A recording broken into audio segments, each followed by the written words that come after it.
Alright, today we learned how to paint a forest fire on a beach in Australia.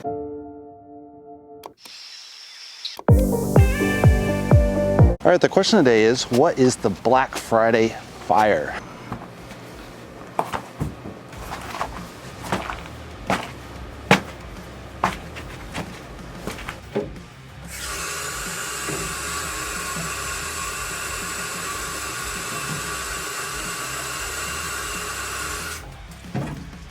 Alright, let's check the colors. Pearly red, quin orange, red oxide, raw sienna, burnt sienna, primary yellow, phthalo green, ultramarine blue, quin blue, titanium white, Mars black. Alright, today we're going to learn how to do a huge fire from Australia. So we'll see how it goes on a beach.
Standing by your side, with my heart and high and dry. Alright, we'll put down a layer 1. We got this really nice light area, which you're going to see reflected here.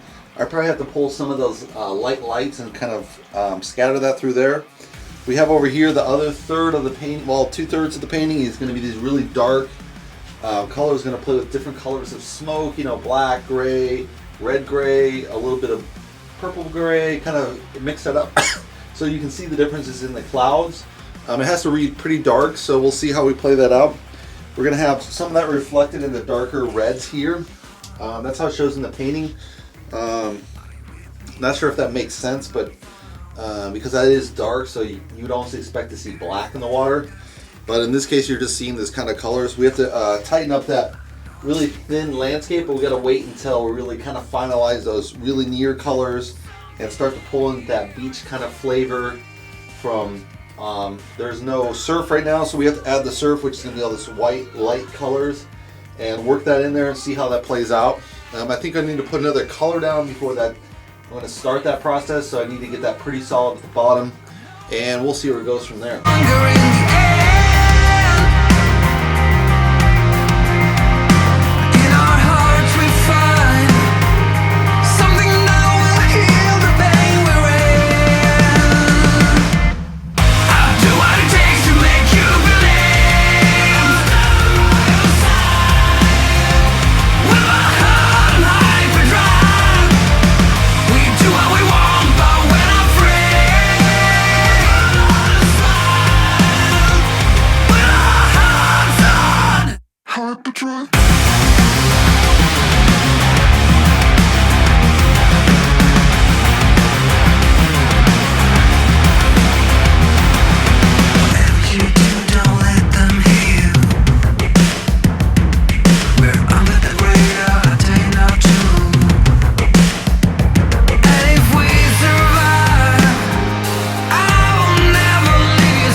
patrol.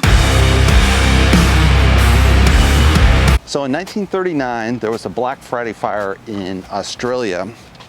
So this kicked off as a kind of a series of fires and joined into one massive fire front, and it kind of devastated the, I think it's province or state of Victoria. So it was a major fire. I think it was like 2 million hectares.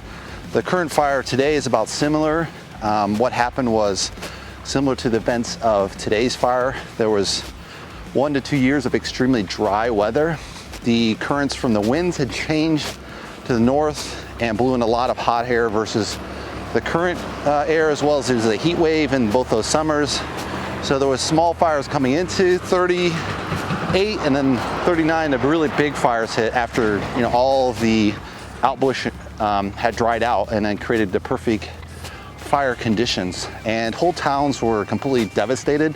So and that was the 1910 is the driest year that Australia has ever faced with fires, and 2019 is about on par to match the same. So we're getting back into those huge swings in the global temperature range for Australia. There's some argument on one side that the current fire is climate control, or is it climate whatever, climate based, from climate change. Another argument is there's very poor forestation management, and there's letting a lot of dry bush, and so there's not a lot of controlled fires to burn out this dry bush as it develops. And so because there's all this small bush, then the fires burn a lot more excessively. There's not preventative fires, so that creates kind of super fires. They had a similar argument in California. Some of it's true, some of it's not. There's only so much you can do if there's not a lot of water, and in Australia and California, they're very high drought areas, and both these major fires were driven by high drought. So there's kind of argue both ways. Hopefully it is just driven by bad forestry management, because then Australia can fix that. They can't really fix climate change if it's other countries contributing to the carbon footprint that it's outside of Australia's control. So that's the question today. All right, we just finished the painting. Let's take a closer look. So we have these kind of varying clouds. I used some purple in there and light blue, reddish brown, obviously a pure gray black.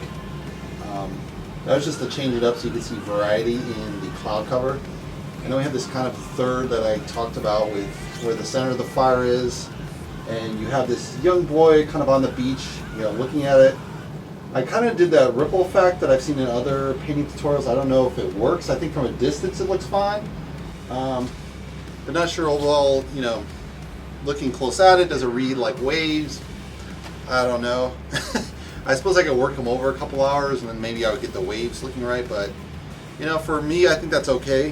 One thing I did add is I added kind of a fire line on top of the trees, which isn't there in the photo, but I thought that kind of adds to wow, the whole forest is burning down kind of feel. And I really like this little boy. I mean, I'm really bad at figurative normally, but I just really concentrated and make sure the proportions are right. He's really small, so I don't think you have to be that great at figures to do a really small figure just standing in the water. It's more just etching him in, which I did first, and then I added the skin color, and then I added a punchy color for the t-shirt. Obviously you just don't want a boring t-shirt, you want to kind of pop against the painting, so the best color that would pop would be blue or maybe even a green.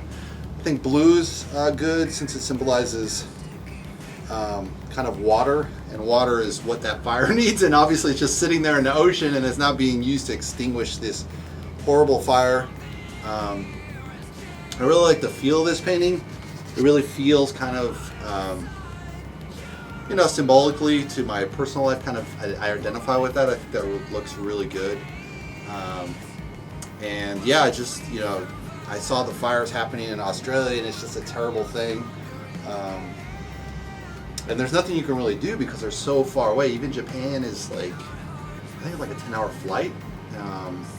Obviously Southeast Asia is very close, but Southeast Asia is largely, they're developed a little bit. They're kind of second, third world countries, but they just don't have the water resources to get there. Indonesia maybe from Jakarta, but again, that's just to get to the top of Australia. The real fires were on the bottom. So it's like you know, 5 or 6 hours just to fly from, say, Indonesia, the closest country, to the bottom of Australia. That's flying versus, you know, trying to get the firefighters there, getting the water resources. Obviously very difficult. You can just probably pump seawater, which I assume they're doing. But again, it's so far away, they really can't fight those fires. And once they got out of control, you know, they just went wild. The really sad thing is I think there was, don't quote me on this, but I think it was like 26 arsonists. So they started small fires as a joke, and then obviously now the whole country is kind of burning down, which is horrible.